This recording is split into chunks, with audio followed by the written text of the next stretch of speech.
নমস্কার বন্ধুরা, আশা করি তোমরা সবাই ভালো আছো।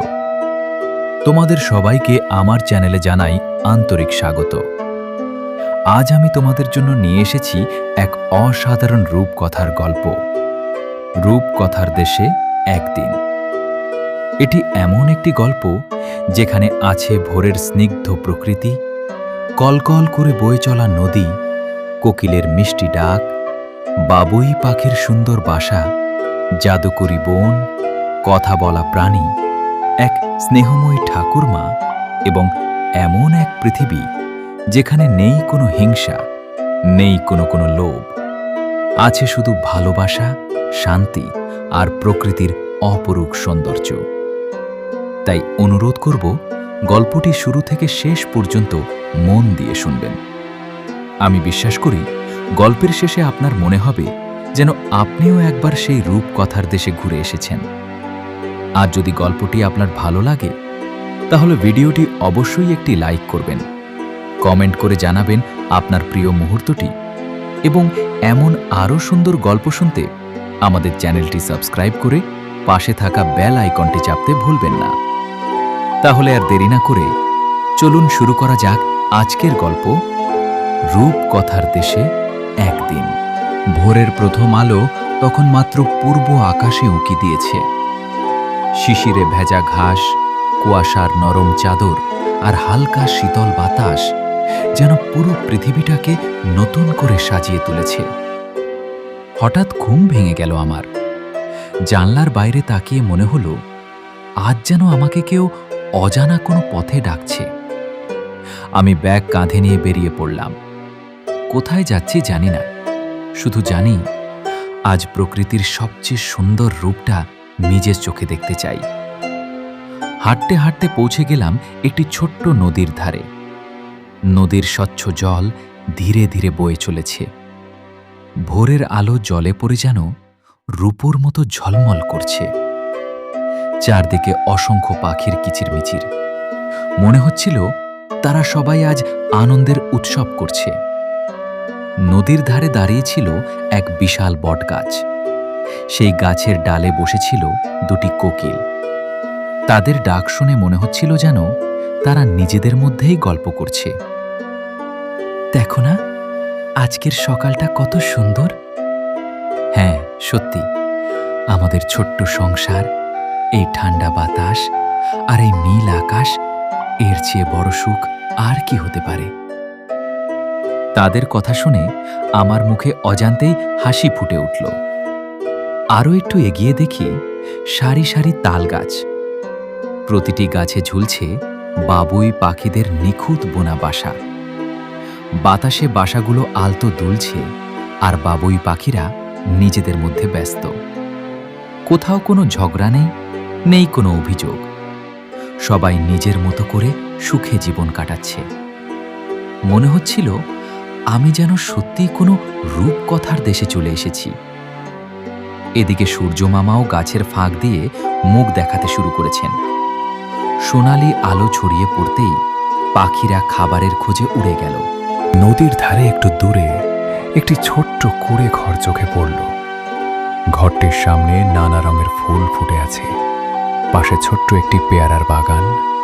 কৌতূহল সামলাতে না পেরে এগিয়ে গেলাম। ঘর থেকে বেরিয়ে এলেন এক বৃদ্ধা, মুখে মায়া ভরা হাসি। তিনি বললেন, কি নাম বাবা তোমার? আমি হেসে বললুম, আমার নাম রবিন। আপনি কেমন আছেন ঠাকুরমা? বৃদ্ধা হেসে উত্তর দিলেন, আমি খুব শান্তিতে আছি বাবা। এখানে নেই কোনো হিংসা, নেই কোনো ভয়, নেই কোনো কোলাহল। আমার 3 কাল গিয়ে 1 কালে ঠেকেছে। এখন এই প্রকৃতি আমার আপনজন। আমি অবাক হয়ে জিজ্ঞেস করলুম, আপনি খাওয়া দাওয়া করেন কিভাবে? তিনি ধীরে ধীরে বললেন, এই যে নদীর জল, বাগানের ফল, আর একটু দূরে একটা ছোট্ট গ্রাম আছে। সেখানে সপ্তাহে 2 দিন হাট বসে। আমি জঙ্গল থেকে শুকনো কাঠ কুড়িয়ে নিয়ে যাই। নিজের বাগানের ফুল আর পেয়ারা বিক্রি করি। সেই টাকায় চাল ডাল কিনে নিয়ে আসি। খুব বেশি কিছু লাগে না বাবা। অল্পতেই সুখ খুঁজে নিতে শিখেছি। ঠাকুরমার কথা শুনে মনে হলো সুখ আসলে বড় বাড়িতে নয়, বড় মনে থাকে। গল্প করতে করতে কখন যে দুপুর হয়ে গেছে টেরই পেলাম না। হঠাৎ ঠাকুরমা বললেন, এতক্ষণ গল্প করলে এবার দুমুঠো ভাত খেয়ে তবে যেও। আমি আর না করতে পারলুম না। মাটির চুলায় রান্না করা গরম ভাত, ডাল, আলু পোস্ত আর নিজের বাগানের টাটকা শাক, এ যেন রাজভোজের থেকেও বেশি সুস্বাদু লাগছিল। খাওয়া শেষ করে ঠাকুরমার আশীর্বাদ নিয়ে রওনা দিলুম সেই ছোট্ট গ্রামের দিকে। গ্রামে পৌঁছে দেখি দুপুরের রোদে চারদিক নিস্তব্ধ। বেশিরভাগ মানুষই হয়তো বিশ্রাম নিচ্ছে। গ্রামের মাঝখানে বিশাল এক বটগাছ, তার ছায়ায় বসে একটু বিশ্রাম নিলুম। কিছুক্ষণ পর মাঠ থেকে একদল কৃষক ফিরে এলেন। তাদের একজন হেসে বললেন, বাবু, বেড়াতে এসেছেন বুঝি? আমি বললুম, হ্যাঁ, নদীর ধারে ঘুরতে ঘুরতে আপনাদের এই সুন্দর গ্রামে এসে পড়েছি। তারা হাসি মুখে বললেন, ভালো করেছেন। এই গ্রামের সবাই অতিথিকে নিজের মানুষের মতোই ভালোবাসে। তারা চলে যাওয়ার পর কখন যে চোখ লেগে গেল বুঝতেই পারলাম না। প্রায় 2 ঘন্টা পরে ঘুম ভাঙল। দেখি বিকেলের আলো নেমে এসেছে। চারদিকে শিশুদের হাসির শব্দ। কেউ লুকোচুরি খেলছে, কেউ কাবাডি, কেউ আবার দড়ি লাফ। একপাশে কয়েকজন বৃদ্ধ তাস খেলছেন। চায়ের দোকানে বসে গ্রামের মানুষ গল্পে মশগুল। আমিও 1 কাপ ধোঁয়া ওঠা চা নিয়ে তাদের সঙ্গে গল্পে মিশে গেলাম। গল্প করতে করতে কখনো কখন যে সন্ধ্যা নেমে এলো বুঝতেই পারলাম না। তারপর যে দৃশ্য দেখলাম তা আজও চোখে ভাসে।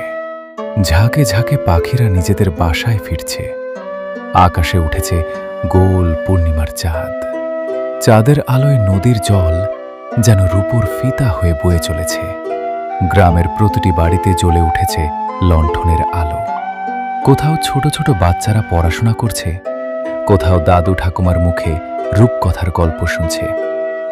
গাছে গাছে হাজারো জোনাকি তাদের ছোট ছোট আলোয় রাতকে সাজিয়ে তুলেছে। নদীর বুকে মাঝিরা লণ্ঠন জ্বালিয়ে নৌকা ভাসিয়ে মাছ ধরছেন। দূর থেকে ভেসে আসছে বৈঠার ছলাৎ ছলাৎ শব্দ। আমি নদীর ধারে দাঁড়িয়ে আকাশের দিকে তাকালাম।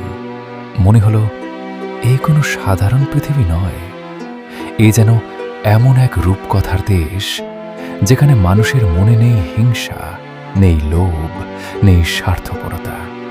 আছে শুধু ভালোবাসা, শান্তি আর প্রকৃতির অফুরন্ত স্নেহ।